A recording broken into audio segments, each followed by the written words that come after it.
travailler dans l'énergétique sans base, euh, ça peut vous disperser dans vos énergies parce que vous allez piocher ici, vous allez piocher là, vous allez piocher là, et si vous voulez, vous allez être connecté un peu à tout un panel, mais sans structure en bas qui tient le tout.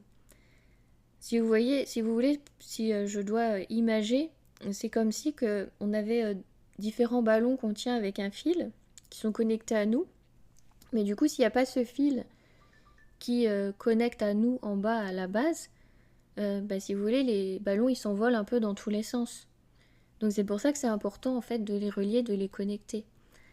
Donc au début, quand vous apprenez comme ça des choses séparément en énergétique, vous avez l'impression que vous apprenez le Reiki, c'est une case, le triangle d'or, c'est une case, avec Isis, Anubis, c'est une case, Sekhmet, c'est une autre case, mais après vous allez voir que finalement tout est lié et tout va ensemble. Mais pour que tout soit lié et que tout aille ensemble, il faut qu'il y ait ces fils en fait qui rejoignent la base. Sinon, effectivement, c'est dispersé. Et c'est là où on perd en fait ces énergies.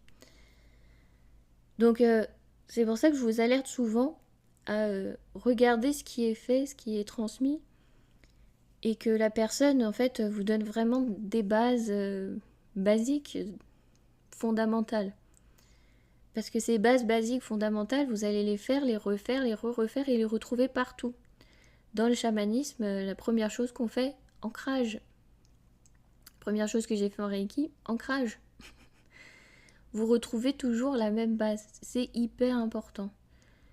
Donc, formez votre base, formez votre structure, et après, vous allez pouvoir diversifier en fait votre panel. Mais c'est important d'avoir cette base. Sans cette base, je ne sais pas comment vous construisez une maison, hein, par exemple.